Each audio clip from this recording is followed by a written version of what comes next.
এহাল স্বামী স্ত্ৰী আৰু এই স্বামী স্ত্ৰী প্ৰতিজন লোকৰ বাবে আদৰ্শ। অনবৰতে কৃষি পথাৰত তেওঁলোক ব্যস্ত হৈ থাকে। এই মুহূৰ্তত মই উপস্থিত আছোঁ নুমলীগড়ৰ কাষৰীয়া মিঠামচাপৰিত আৰু মই পোনপটীয়াকৈ প্ৰথমে কেমেৰা পাৰ্চন প্ৰবীণক মই দেখুৱাবৰ বাবে অনুৰোধ কৰিছোঁ। এই মুহূৰ্তত তেওঁলোক ধান কটা কামত ব্যস্ত আৰু ধান চপোৱা কামত। আৰু এইবাৰ কি কি খেতিত আপুনি ব্যস্ত দুয়োজনেই? আজি আমি ধান খেতি চপোৱাত যথেষ্ট ব্যস্ত হৈ আছোঁ। সমান্তৰালভাৱে আমি শাক পাচলি ৰঙালাও খেতিও কৰিছোঁ।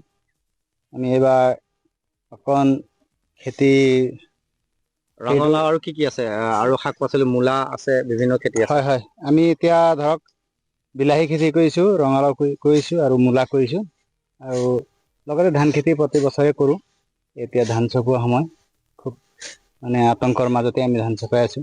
আৰু আপোনালোকৰ স্বামী স্ত্ৰী দুয়োজনেই কৃষি পথাৰত বছৰৰ প্ৰতিটো সময়তে ব্যস্ত হৈ থাকে। হয়, আমাৰ একমাত্ৰ কৃষিৰ পৰা উপাৰ্জন কৰি আৰু ঘৰ পোহপাল কৰা, পৰিয়াল পোহপাল কৰা একমাত্ৰ আমাৰ এয়াই সহায়। আৰু আমি অন্য জেগাত যাবলৈ অসুবিধাও হয়, যাবলৈও নোৱাৰোঁ। কৃষি কৰ্মতে আপোনাক ব্যস্ত হৈ থাকে। আমি কৃষি কৰ্মতে ব্যস্ত হৈ থাকোঁ। আৰু পত্নীৰ নাম কি আছিলে? সীতা চেত্ৰী। আৰু প্ৰহ্লাদ চেত্ৰী। মোৰ নাম প্ৰহ্লাদ চেত্ৰী। হয়, প্ৰহ্লাদ চেত্ৰী আৰু সীতা চেত্ৰী এই দুয়োজনেই আচলতে আনৰ বাবে আদৰ্শ। আৰু এওঁলোক আমি দেখুৱাই গৈছোঁ ইতিমধ্যেই তেওঁৰ পত্নীয়ে কাঁচি লৈ ধান কাটি আছে। আপোনালোকৰ এই কৃষি কাৰ্যৰ ক্ষেত্ৰত নুমলীগড় শোধনাগাৰে সহায় কৰে? হয়, যথেষ্ট সহায় কৰিছে।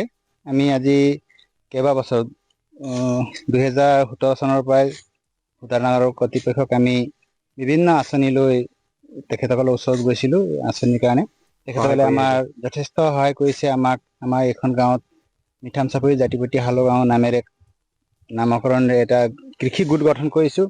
এই কৃষি গোটৰ নাম হ'ল কাষ্টম হাইৰিং চেণ্টাৰ।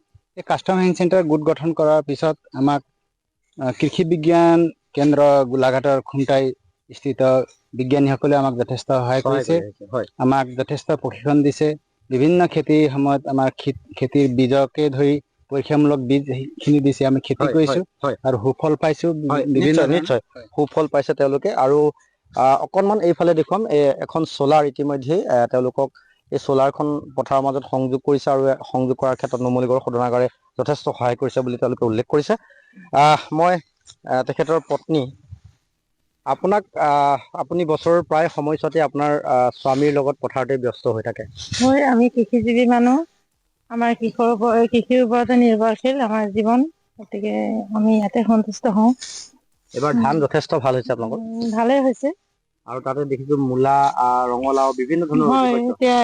এতিয়া ৰঙালাও নিৰাবলৈ হৈ আছে, মানুহ লগাই আছোঁ। অন্যান্য খেতিও হয়, তাকৰীয়াকে কৰিছোঁ।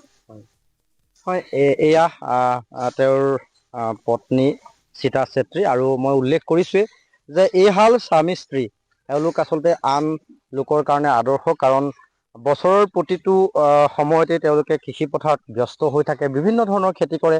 কেৱল শালি খেতি বুলিয়েই নহয়, তেওঁলোকে ৰবি শস্য, আৰু ৰবি শস্য শেষ হোৱাৰ পিছত আন খেতি তেওঁলোক ব্যস্ত হৈ থাকে। কি কি খেতি আপোনালোকে কৰে? হয়, আমি ধান খেতি এতিয়া শেষ হ'ব, ধান খেতি তাৰপিছতে শেষ হ'ব। তাৰপিছত আমি ধৰক ৰঙালাও কৰিছোঁ, সৰিয়হ কৰোঁ, আৰু ধৰক গৰু গাই পুহিছোঁ। আমি এই জাৰ্চি গাই পুহিছোঁ। তাৰ কাৰণে ঘাঁহৰ কাৰণে আৰু নিজে খুৱাবৰ কাৰণে, খাবৰ কাৰণেও গোমধান খেতি কৰোঁ সমান্তৰালভাৱে, আৰু মটৰো কৰিছোঁ।